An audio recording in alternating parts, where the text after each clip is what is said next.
Жохлыг шударгаараа шуурхай оройтой оргил цаг мэдээллийн хөтөлбөрийн 21 цагийн мэдээ эхэлж байна.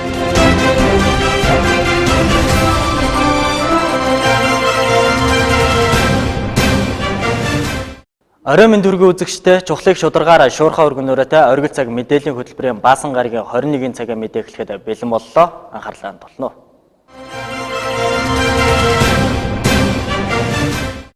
Аймгийн иргэдийн төлөөлөгчдийн хурлын тэргүүлэгчдийн 2017 оны 9-р хуралдаан боллоо. Тус хуралдаанаар 7 асуудлыг хэлэлцсэн юм. Дэлгэрэнгүй мэдээллийг хүлээн авчирсан уу.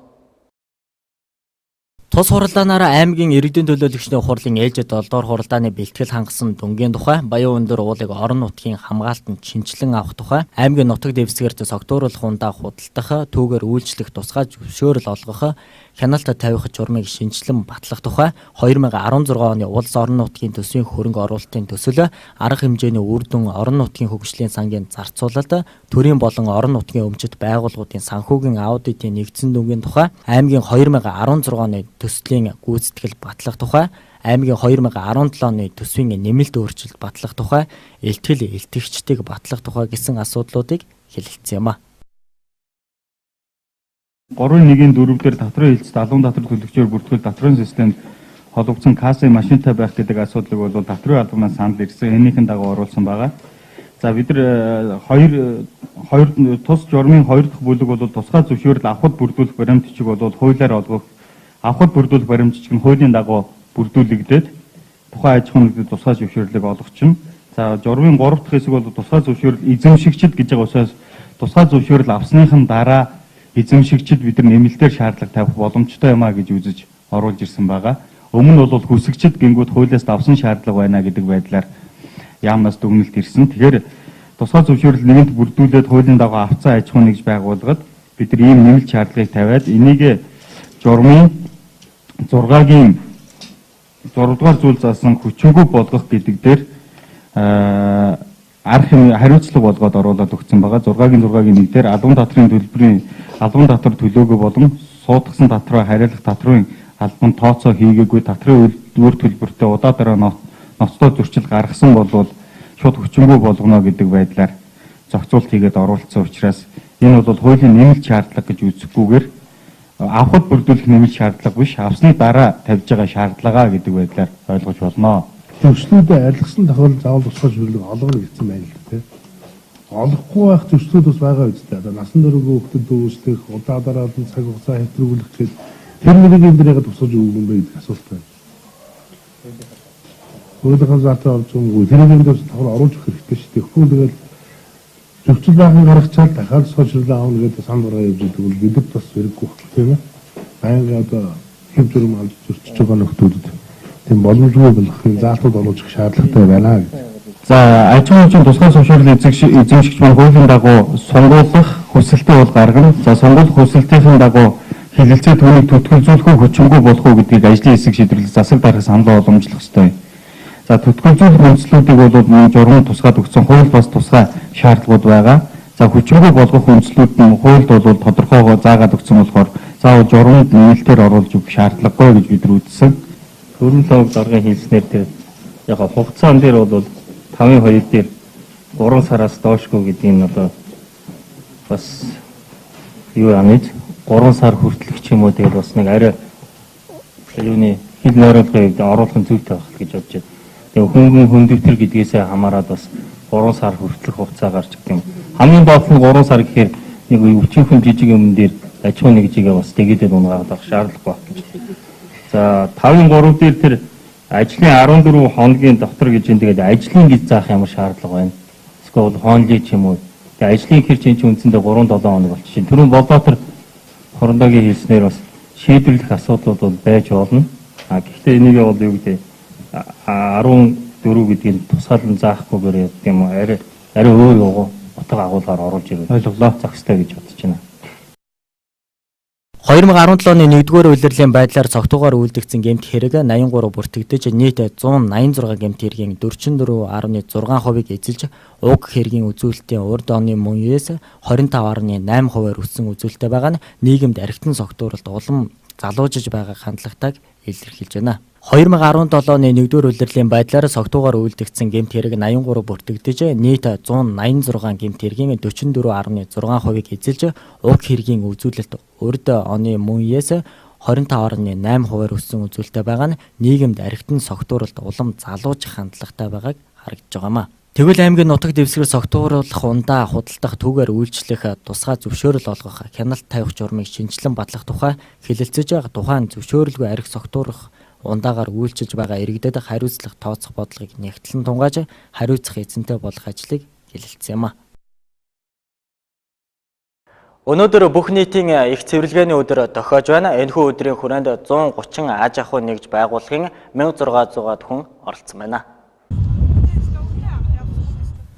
Аймгийн засаг даргын 2017 оны 5 дугаар сарын 10-ны өдрийн техник тоот албан даалгавар гарсантай холбогдуулан 2017 оны 5 дугаар сарын 19-ны өдөр аймаг даяар бүх нийтийн их цэвэрлэгээ зохион байгуулагдахаар болсон юм а. Цэвэрлэгээнд бүх аж ахуйн нэгж байгууллага айл өөрөөх иргэд орчныхоо 50 м хүртэлх газрыг хариуцсан цэвэрлэх, зарим томоохон байгууллагууд хуваар зураглалын дагуу цэвэрлэгээний ажилд хамрагдан оролцохоор болсон билээ. Их цэвэрлэгээний зохион байгуулалтыг тухайн багийн ажлын алба Баян өндөр сумын засаг даргын тамгын газар хариуцаж хог ачаалтыг хот тогтоолох газар ажлын гүйцэтгэлд хотын захирагч алба хяналт тавин ажиллалаа.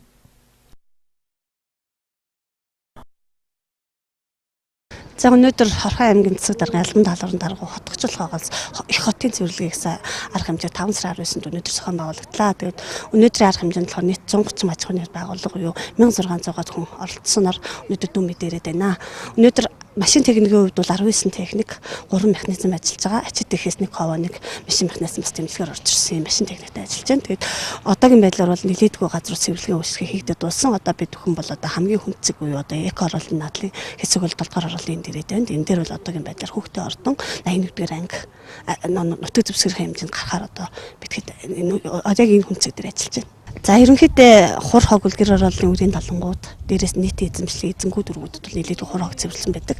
Тэгэхээр бид нар Орхон аймгийн нутаг дэвсгэр дээр одоо улирал болгон жил болгон их хотын цэвэрлэгээ гэдэг арга хэмжээг уламжлалтын зохион байгуулахаар одоо Баян өндөр сум бүх ажлын албууд багийн дарга нартайгаа дээрээс нь ботын цэрэг албатай хамт энэ ажлыг зохион байгуулж байгаа. Араа даваа талтай байна. Аймгийн засаг дарга 2017 оны 01 тоод албан даалгавар гарсан байгаа. Тэрүүнтэй холбоотой бид нэр 5 сарын 19-ны өнөөдөр бүх нийтийн цэвэрлэгээ зохион байгуулж байгаа. Урдчлан бидний гаргасан судалгаагаар бол нийт цэвэрлэгээнд 130-аад аж ахуйн нэгж байгууллагуудад мэдэгдэл, албан мэдэгдэл даалгавар хүргэгдсэн байгаа. Тэрүүн дагуу өнөөдөр ерөнхийдөө ихэнх аж ахуйн нэгж гарсан. Одоо үдээс хойш гэхэд Месүүд ТИС гэсэн томоохон их дээд сургуулиуд гарах ёстой байгаа. Тэгээ ерөнхийдөө одоо бол цэвэрлэгээний явц нэг 70% та явж байна. За цагаанчлууд баг нийт нутаг дэвсгэр бол 16.5 км² нутаг дэвсгэртэй.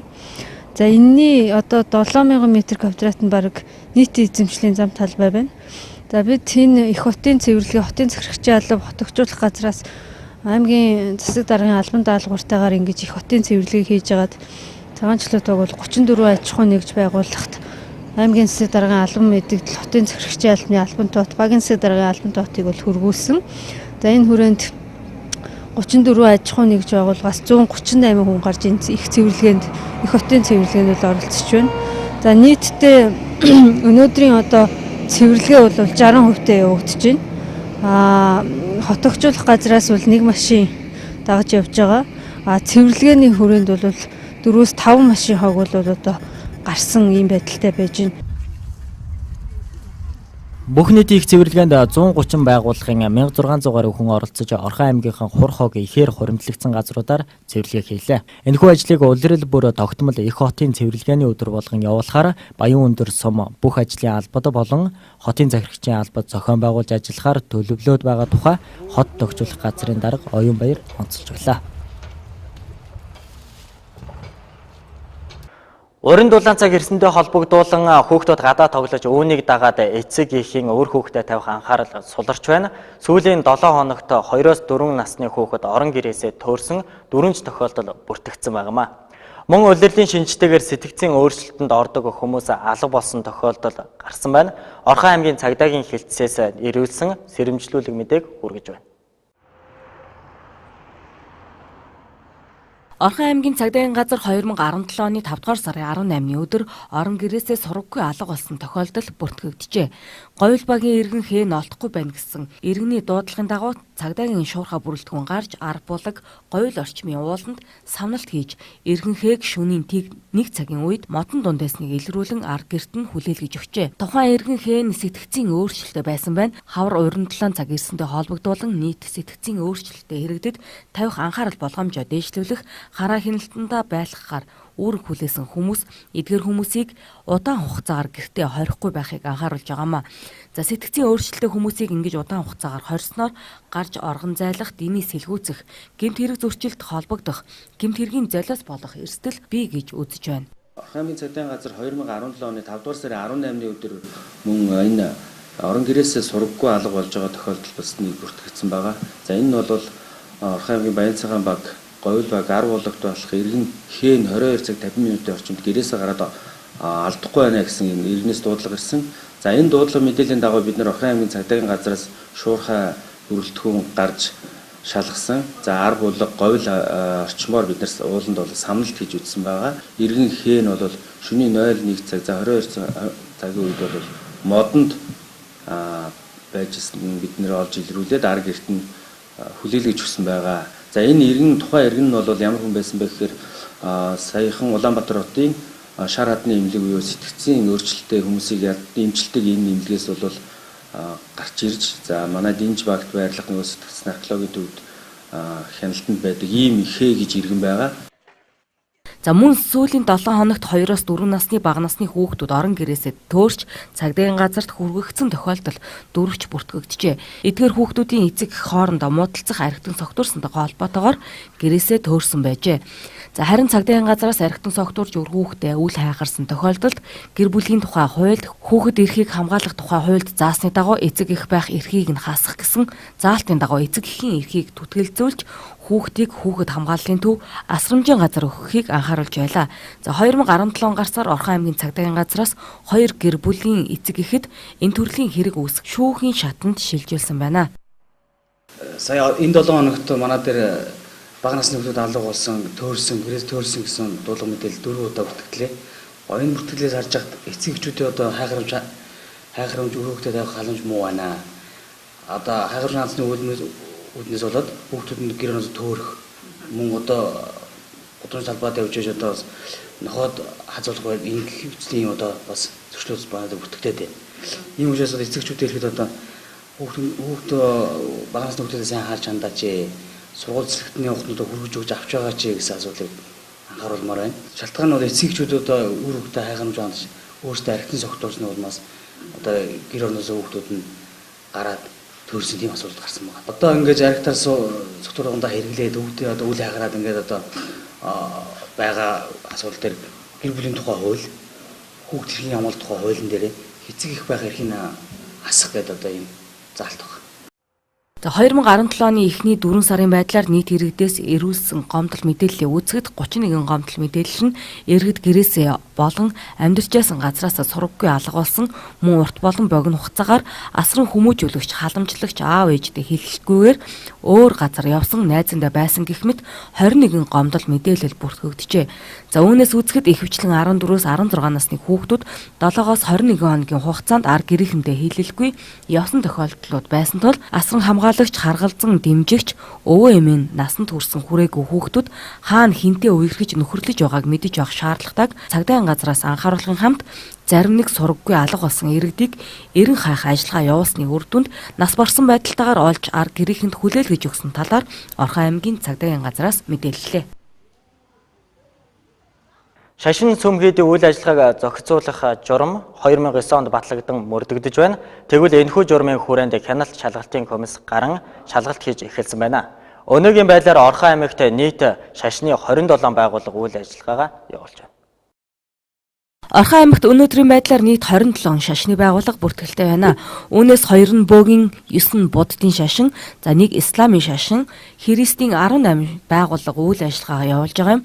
За эдгээр байгууллагууд нь шашин сүм хийдийн үйл ажиллагааг зохицуулах журам буюу Монгол Улсын төр сүм хийдийн харилцааны тухай хуулийг хэрэгжүүлэх, Орхон аймгийн нутаг дэвсгэрт шашны байгууллага байгуулах, үйл ажиллагаа явуулахад зөвшөөрөл олгох, цуцлах хугацаа сунгах, тэдгээрийн үйл ажиллагаанд хяналт тавих энэхүү журмыг мөрдөө ажилтдаг. Тэгвэл иргэдийн төлөөлөгчдийн хурлын дарга, гэмт халдлагаас урьдчилан сэргийлэх аймгийн салбар зөвлөлийн даргын баталсан удирдамжийн дагуу 8 байгууллагын төлөөлөлтөй ажлын хэсэг 5 дугаар сарын 15-наас эхлэн шалгалтыг эхлүүлсэн байна.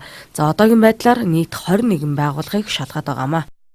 Байгаа сүм хийдийн үйл ажиллагаанд аймгийн иргэдийн төлөөлөгчдийн хурлын дарга, гэмт халдлагаас урьдчилан сэргийлэх аймгийн салбар зөвлөлийн даргын баталсан удирдамжийн дагуу 8 байгууллагын төлөөлөлтөй ажлын хэсэг энэ 5 дугаар сарын 15-ны өдрөөс эхлэн шалгалт хийж байна. За одоогоор бол бид нар нэг 21 байгууллагад хэн шалгалт хийлээ. За одоогоор бол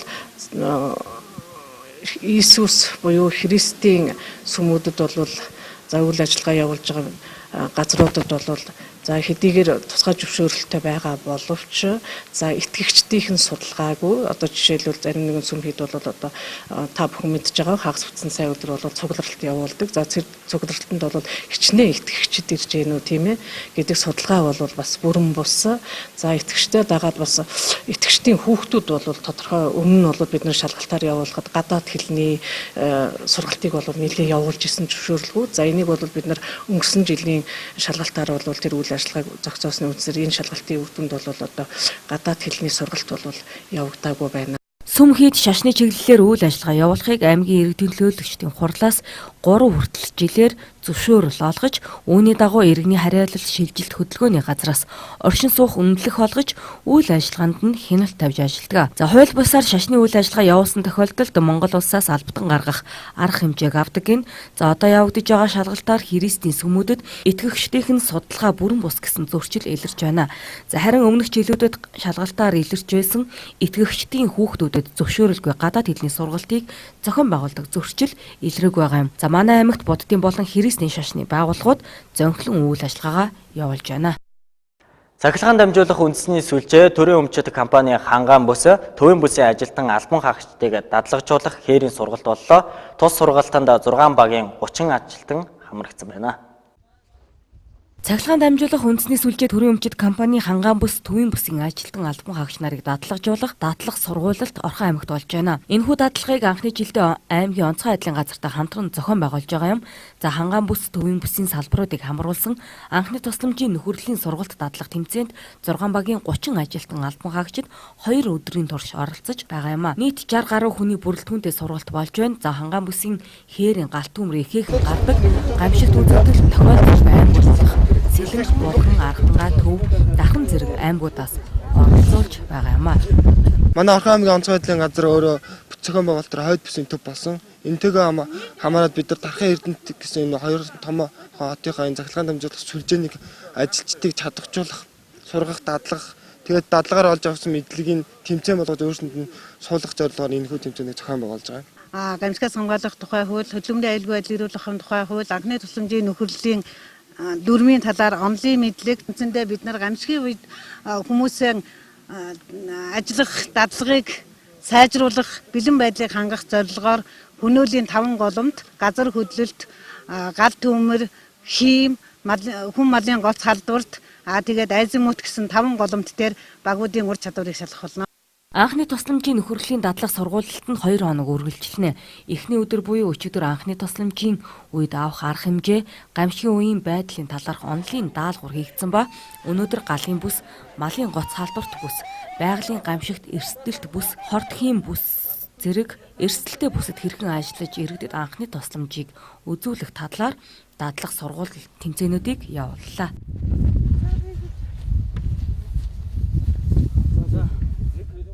Баян өндөр цогцлбор сургуулийн хамт олон 40 жилийнхээ ойг угтах гэж байна. Тус ойн хүрээнд сургуулийнхаа сүлдөөгөө гантиг чулуун дээр сэлж мөнгөлөх арга хэмжээг зохиоллоо. Баян өндөр зохицолбор сургууль 40 жилийнхээ ойн баярыг угтаж олон арга хэмжээ зохион байгуулж байгаагийн тодтох арга хэмжээ өнөөдөр боллоо. Тус сургуулийн хамт олонны дэмжлэг тусалцаатаагаар сургуулийнхаа сүл дууг чулуун дээр сэлж мөнхөлсөн юм а. Мөнхийн залуу миний сургууль дууг төрлөх сургуулийнхаа 20 жилийн ойд зориулан 2000 онд бүтээж байсан байна. Шүлгийг тус сургуулийн ерөнхий захирал Гүнчин сүрэн бичжээ. Өдөрөнд сайн сайхан аж аргалыг хүсье. Ер нь манай баян өндөр зохицолбор бол удахгүй 40 нас хүрэх гэж байна. Тэгэхээр бас 40 нас энэ жилийн ойн баярын хүрээнд хийж байгаа ажлуудын маань нэг өнөөдөр энэ 20 жилийн ойгоор нь зохиогдсон мөнхийн залуу миний сургууль гэдэг дууны үгийг энэ дээр одоо бичээд ингээд гантиг чулуун дээр ган төмөр дээр сэлж үлдээж байгаа юм аа. Ингээд аливаа хамт олонд үнд цүл гэж байдаг. Энэ бол манай үеийн сурагчид төгсөгчдийн дуулдаг үнэтэй зөнтэй ийм дуу байгаа юм аа. Энэ дууны бол бид нэр бүтээхэд бүх хамт олонны гишүүд, сурагчид эцгэх олон хүмүүсийн одоо хичээл зүтгэл хандвар бүтлээ. Ингээд бүх хүмүүст одоо энд оролцсон бүх хүмүүст баярлалаа гэж хэлье. Үнэхээр өндөр сэтгэл өндөр байна. Манай Баян өндөр зохицолбор сургуулийн 20 жилийн ойгоор 2000 онд манай захирал Гүнчин сүрэн маань үгийг нь бичиж аяын хөгжмийн зохиолч манай Баян өндөр зохицолбор сургуулийн хөгжмийн сургуулийн багш Бүрсүрэн багш маань бүтээсэн энэхүү сайхан дуу бол одоо өнөөдрийн хүртэл бид бүгдийн сүлд дуу болон багш нарын минь ажил хөдөлмөрт урайлан дууцсан хүүхдүүд шавнарын маань бас тий урам хайрлсан ийм сайхан одоо шүтэн болсон дуу байгаа. Ийм сайхан дуугийн маань манай зохицолбор сургуулийн маань хоёр багш одоо бүтээсэн явдалд маш их талархаж явдаг. Багш нар бид бүхэн сэтгэл нэгтгэж жагаад энэ сайхан дуугаа амьлуулъя гэж өнөөдөр зүтгэсэн ингээд энэ одоо зорилготой хүрлээ. Маш их баяртай. Энэхүү Баян өндөр зохицолбор сургуулийн хамт олон баярын ойгоо амжилт бүтээл ариун шинжлэх бүтээл ариунтай угтж байна. Мөн 5 дугаар сарын 5-ны өдөр эцэг эхийн удирдлагыг амжилттай зохион байгуулсан байгаа. Тус удирдлагт найрал дууны хөгжмийн дугуулангийн 150 гаруй зурагчдын бүтээл тавигдсанаас гадна боловсрол соёлын газраас өрнүүлж буй зурах бүтээвэр үүлээр сурагчдыг хөгжүүлэх нь гэсэн төслийн аяны хүрээнд 1-5 дугаар ангийн хүүхдийн зургийн үзэсгэлэнгийн бүтээл гаргаж авсан юм а.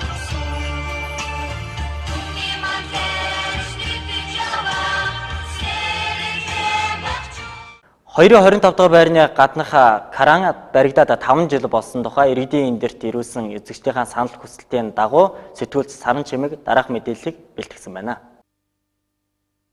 Орчны суугчдын амар тайван байдал тухайн орчин нөхцөлдөө эрүүл саруул аюулгүй амьдрах нөхцлөөс заашгүй хамааралтай. Тэгвэл оюут багийн 2-25 байрны хажууд байрлах өргөгч кран яг энэ байрлалдаа 8 жил гаруй болжээ. За энэ хугацаанд орон гэргүй архины хамааралтай иргэд орогнож, гал тавьж охид хүүхнүүдийг айлгах, амьдрч буй иргэдийн тав тухыг алдагдуулах, хулгай гэмт хэргийн гол хүчин зүйл болох гээд иргэдэд сэтгэл зовнилсан асуудлыг ихээр дагуулж байна. За тэгвэл иргэд барилга баригдах хүртэлх хугацаанд буулгахгүй бол за байгалийн хүчин зүйлс хулгайчдын тоноосноос болж хинч хизээч амнаас эрүүл мэндээр эрсдэлд орохгүй гэх аргагүй байна хэмээн ярьж байна. Энэ улс дээр 2008 оноос хойш иргэдээс бол маш их хэмжээний санал гомдол ирж байгаа. Тэгээ 2014 оны 6 сард А корпусын ашиглалтанд ороод Б корпусын одоо хөрөнгө мөнгө эдийн засгийн болцоогоос болоод хийгдэх байгаа. Гэхдээ хамгийн гол нь зөвхөн энэ 25А 26 дугаар байр 25 дугаар энэ автомашины зогсоолын энэ хүмүүсээс бол маш их гомдол ирж байгаа. Ямар ч энэ юу Каран хэдий унчих юм болоо л гэсэн айцтай байна. Тэгээд бидний тэр айцсаас юу салгаж өгөөч. Үйл ажиллагаагаа гэн явуулж болно. Энэ бол хэвийн одоо ямар аюул байхгүй гэж байна. Гэхдээ л өнөөдөр энэ цагуурын онцгой байдал ч гэдэг юм юу гэдэг байгалийн ямар нэгэн аюул болохгүй бид нар хэн ч мэдэхгүй шүү дээ. Тэгэхэд эцээс энэ чинь яах вэ гэдэг хүмүүс бас ухаан зорилон дарахтаа ярьлаа хийллээ байдгүй. Иргэн тойрных нь одоо энэ юу нэг контейнеруудыг нүүлгэх, тэ явгууны зам гаргах, тэгээд цаатлынх нь бид нар бас нэг явгууны зам гаргаад янз бүрийн асуудал хийх гээд болж өгөхгүй байна. Улаанбаатар хотод гэхэд сүүлийн 5 жилд ашиглагдаагүй барилгын крануудыг хүчээр болгож байгаа. За тэгвэл манай аймгийн орон нутгийн удирдлагууд энэ байдлыг анхааралд авах цаг нэгэнт болсныг сууц өмчлөгчдийн холбоо болон оршин суугчид хүсэж байна. Хоёрдугаар бид нар чинь бүгд эзэн бод. Энийг сайхан нүүлгэх хэрэгтэй байхгүй юу? Тэгвэл би бас ядаж нэг догчлтын хийчмээр байх юм ингээл болчихгүй байна. Одоо энэ 2026 дор хог юу яах цэг байхгүй. Тэгээ сая оюут багаас одоо боловсон хогийн сав гэдэг байгаа шүү дээ. Тэрийг одоо манай 2026 тавих юм. Тавих дээр одоо нөгөө хаан тавих нь байхгүй. Тэгээ би зорилон дарга гэсэн зорилон дарга энэ цай гаргаж өгье гэсэн дээ. Бас яг зай хогийн сав тавих нь тавьд. Энийг бас удахгүй нүүлгэн гэсэн юм аа. Тэгээд юу цаг юу машин дээр нь болохгүй байгаа юм яа. Уул нь бол өөрөө нүүлгээд бас нэг зэгцлээд өгье гэдээ бас үгүй гэх юм бас энийг бас энэ талыг нүүлгэж явах бол жившээрөд нүүлгэж өгье гэсэн бас хөрх юм. Энэ макадам хийх компани буюу зорилон даргын компани уул нь хуучнаар Стройнэсийн энэ Стройнэс зорилон даргын компани ажилчдын хувьцаалдаг ажлын байр ваан цаавал гэх барилга барьж ирэх үеийн одоо хэрэгэлдэйн юмнууд одоо тэгээ хамгийн гол нь харуул хамгаалт байхгүй ч энэ бүргэд хогийн цэг шиг болчихсон. Энд ямар нэгэн одоо гэмт хэрэгч юм уу одоо янз бүрийн одоо хүүхд эмэгтэй хүүхдүүд одоо янз бүрийн л да. Тэгээд одоо аюултай болж байгаа юм шиг мэдчихгүйс одоо энэ доошоогоо онгорхоо. Манай энэ байр ашиглалтанд ороод 2 жил болж байна. 2 жил болоход энэ юун дотор энэ одоо энэ объектуудыг хамгаалж байгаа харуул хамгаалалт өөр алга байна. Тийм учраас одоо тэр сая цөөхөн дараа хэлээ. Энд дээр гарах юу одоо болцоотой. Яагаад тэгэхээр шүн ороо болно. Нөө ласт үүдэх хогддог усууд ирээд энэ дотор хонно. Зодолд нь хэрэлдэнэ. Ямар ч хэрэг гарахад бэлэн болцсон байна. Нэгдүгээр. Хоёрдугаарт бол одоо тэгээд ерөөсөө энд чинь чөлөөтэй хүүхд одоо хаамаагүй орж ир тоглож штэ. Энэ хаал хашаа бүгд нийлэлтэй юм чинь. Тэгэхээр энд бол одоо гинт гаргах тийм болцсохгүй байна. Хоёрдугаар тулгаан хэрэг их байна. Одоо жишээлбэл энэ кран байна. Энэ краны биш 380 тэр нөө ажилдаг каплийн огтлоод аваа бичсэн байгаа байхгүй. Одоо тэгээ энэ яаж ажиллах вэ тийм ээ? Тэгээ ийм байдлаар ингээд яг энэ өшөө цаашаа тоногдох нь. Дээр нэг шөнө 1 цагийн үед хүн орилоод ахаар гараад ирсэн чинь хоёр нөхөр энэ доор подоолоор ороод энэ дотроос баахан төмөр турваа гаргаж ирээд хулгай хийжсэн байхгүй. Тэгээ харин нэг сайхан сэтгэлтэй хүн таарад цагдааудаа бариад өгсөн байна. За энэ талаар онцгой байдлын газар, мэргэжлийн хяналтын газар, аймгийн засаг дарга Батлуутад хаяглан хүсэлт илгээсэн ч хэдэн байгууллагууд бие биерүүгээ түлхсээр 8 жил өнгөрчээ. За тус барилгын ажилд 7 дугаар хороололд ааглагдсан байрнуудын адил хоорондох цаг буруу тооцоолсон барилга үргэлжлэн баригдлаач гэсэн энэ хавийн байрнуудын гэрэлгээгээ хязгаарлах нөхцөл байдал үүссэн гэж бидэнд хандсан оршин суугчид хэлж байсан юм а. Энэ талаар өмнө нь иргэдийн эндэр нэвтрүүлгээр удаадараа оршин суугчид хандан холбогдож байсан боловч за мэргэжлийн хяналтын байгууллагаас барилга үргэлжлэн краныг буулгаж эргэж ухсарахад асар их хэмжээний өртөгтэй. За тийм ч учраас оршин суугчдад ямар нэгэн айх аюул эрсдэлгүй гэсэн тайлбарыг өгч байсан юм. За тухайн газар дутуу орхисон барилгыг Стройнэс компани хариуцдаг юм байна. Тэгээ одоо энэ чинь амьд хүн байна даа. Бүхэл компани энэ чинь Эрдэнэт хичнээн сайхан цэвэр цэмтгэр хот гэж яригддаг үл явстай. Тэгтэл чинь Эрдэнэт дотор ийм муухай юм байна гэдэг бол нэр сэтгэл багтахгүй байгаа байхгүй. Хараа сэтгэл зовоод бид нар цэвэрлэгээд ямар бидэрт хөлс хүч хөхөлтэй биш. Энэ компани арга хэмжээ авах хэрэгтэй шүү дээ. Тэгээд дараагаар нэг асуудал ярихтэр энэ 6-гийн хэдүүл 14 бүлээ хаана хэдүүлээ. Тэнд ингэ наалдсан барилга байгаа шүү дээ. Тэгээд одоо тэр чинь ааглагдсан байгаа шүү дээ. Тэгээд тэр наалдсан байшин дахиад хаширахгүй одоо энэ хардаа энэ зургийг нишаа. Хаана энэ хойдлын 27 26 хаана. Дээрээс нь энэ байшингийн наадлын энэ цаадлын хойдлын нийт яг бүр наалдсан байгаа шүү дээ. Одоо наадад ингэ тавьчихсан. Ийм л юм хийгээд байгаа юм ба. Тэгээ энийг бас аймаг орон нутгийн одоо удирдлагууд анхаарч энийг бас арга хэмжээ авмаар байна.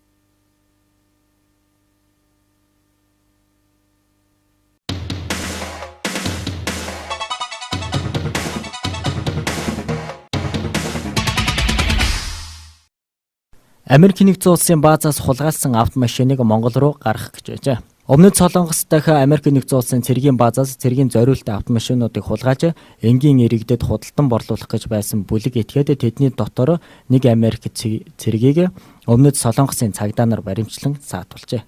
Өмнөд Солонгос дахь Америк нэгдсэн улсын цэргийн баазаас цэргийн зориултын автомашинуудыг хулгайлж энгийн иргэдэд худалдан борлуулах гэж байсан бүлэг этгээд тэдний дотор нэг Америк цэргийг Өмнөд Солонгосын цагдаа нар баримтлан саатуулжээ. Энэ 7 хоногийн 5 гарагт Сөүл хотын цагдаагийн газрын мэдгдснээр 6 этгээд өнгөрсөн оны 6-аас 9-р сард Америк нэгдсэн улсын баазаас тус бүр 40-оос 70 сая вооны үнэтэй Хамви загварын 3 автомашиныг хулгайлсан байна. Цагдаа нар мэдэгдэхдээ манай улсад цэргийн зориултаа тээврийн хэрэгсэл хулгайлж байсан тохиолдол өмнө гарч байгаагүй. Сэжигтнүүд эдгээр автомашиныг ашиглалтаас гарсан гэж агтлаад баазаас гаргасныг илрүүллээ гэв. 3 автомашины нэгийг нь Өмнөд Солонгосын 54 настай иргэн кино зураг авалтад ашиглах гэж 11 сая воноор худалдан авсан байжээ.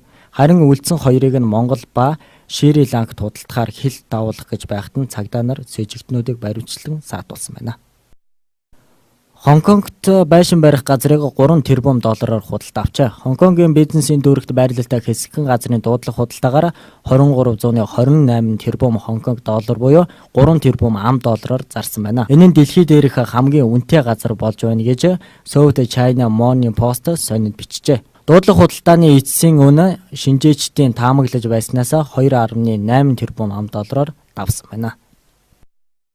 Монголын ерөнхий сайд Эрдэнэт саяхан Бээжинд болсон бүс ба зам олон улсын хамтын ажиллагааны форумын үеэр Хятадын төв телевиз болох SSTV-д ярилцлага өглөө. Тэрээр дэлхийн улс төр эдийн засгийн өрнөгийн байдалд бүс ба зам санаачлага нь маш гүн гүнзгий ач холбогдолтой гэдгийг дурдсан юм а. Токиогийн музейд аргал янгирын үзмрийг дэлгэжээ. Монгол улсад 2003 оноос эхлэн музейн салбарын хамт олон жил бүрийн 5 дугаар сарын 18-ны энэ өдрийг олон улсын музей өдөр болгон тэмдэглэлсээр 14 дахь жилтэйгээ золгож байгаа юм а. Анх 1977 онд Москвагийн олон улсын музейн 11-р баг хурлаар олон улсын музей өдрийг тэмдэглэх шийдвэр гарч 1978 оны 5 дугаар сарын 18-нд олон улсын музей өдрийг дэлхийн 150-гаар оронд анх удаа тэмдэглэсэн байдаг гэнэ. Үүнээс хойш жил бүрийн энэ өдрийг тодорхой урайндор улс орон бүрт тэмдэглэдэг уламжлалт тогтжээ. Олон улсын музей өдрөөр Япон улсын Токиогийн үндэсний музейн үзэсгэлэнгийн танхим иргэдэд өн төлбөрийг өгүүлж байгаа юм байна. Тус үзэсгэлэнд аргал янгир буг бүхэн гөрөөс зэрэг амьтдын үзмрийг дэлгэсэн байна. Онгоцны хөдөлгөөрд сорогдож орсон нисгэгч амьд үлджээ. 1991 онд тэрэлтэд онгоцны хөдөлгөөр рүү сорогдон ороод амьд үлдэж чадсан нисгэгч Жон Брижетийн тухай барууны сэтгүүлчид хоорондоо ярьцгаасан байна. Тухайн үед нисэх онгоц тээвэрлэгчийн давтсан дээр байсан шатхууны цэнэглэгч төхөөрөмжтэй ажиллаж байсан 21 настай нисгэгч залууд уг явдал тохиолдсон тухай мэдээлжээ. Бичлэг дээр Брижетийг нисэх онгоцны хөдөлгөөр хэрхэн сорон авч байгааг дүрсэлсэн байна. Энэхүү золгүй явдлыг харсан хамтрагчид нь хөдөлгөөрийг унтраахаар онгоцны бүрхүүр рүү үсрэн оржээ. 21 настай нисгэгч залуу тэрэлтэд онгоцны хөдөлгөөр дотор 3 минут байх хугацаанд азар ноцтой гэмтлээс зайлсхийж чадсан байна. Жоныг 2 зүйл аварсан, толгойд өмссөн төмөр дуулга, онгоцны хөдөлгүүрийн бүтцийн онцлог, хэрэв тэр хамгаалтын малгай өмсөөгүй байсан бол түүний нүүр бүтэн шатах байсан хэмээн тухайн үед хамт ажиллаж байсан нөхд нь дурсан ажээ.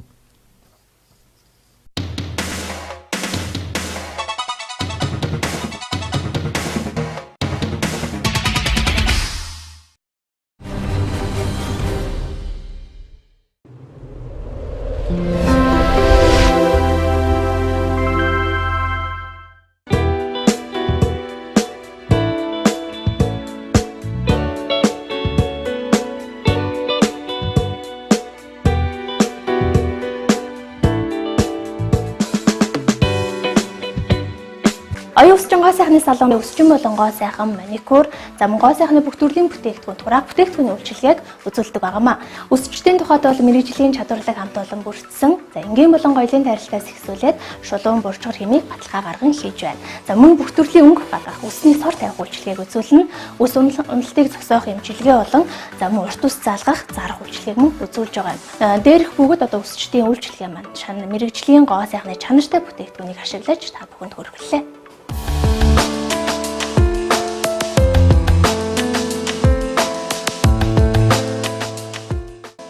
За оюун салоны гоо сайхны бүтээгдэхүүн үйлчилгээг та бүхэнд өргөжлүүлэн танилцуулъя. Гоо сайхны тухайд гэх юм бол хүчил төрөгчтэй аппарат болон хүчил төрөгчтэй лазер аппарат үйлчилгээг үзүүлж байгаа. За хүчил төрөгчтэй аппарат нь булчин чангалах үйлчилгээ бол эндүүдх массаж, арьсны эдисийг одоо сэргээх зэрэг массажийг хийж байгаа л за мөн одоо батга эдийн дүрслэлийг аппаратаар арьсны гүнээс оруулж цэвэрлэх үйлчилгээг үзүүлж байгаа юм.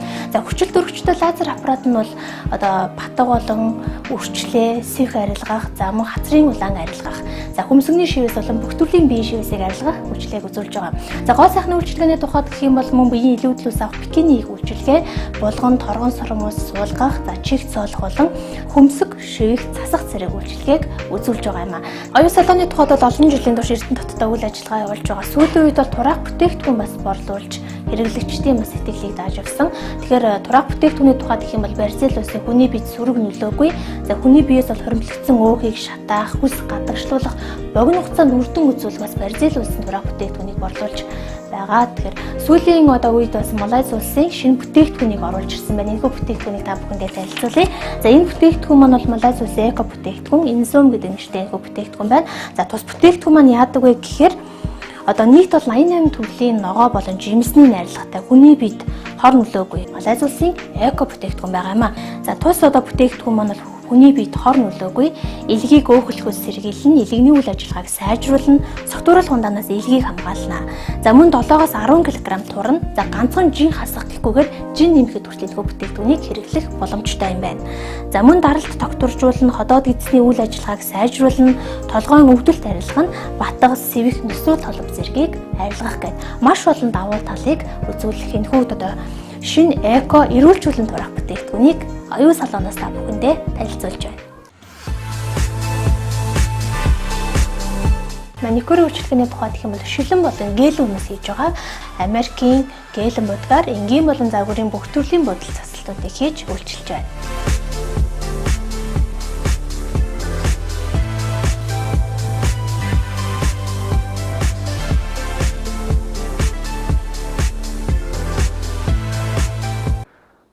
Цагийн мэдээллийн хөтөлбөртэй хамт байсан үзэгчдэд баярлалаа. Маргааш шинэ соргог мэдээлэлээр эргэн уулзлаа. Түр баяртай үзэгчтэй.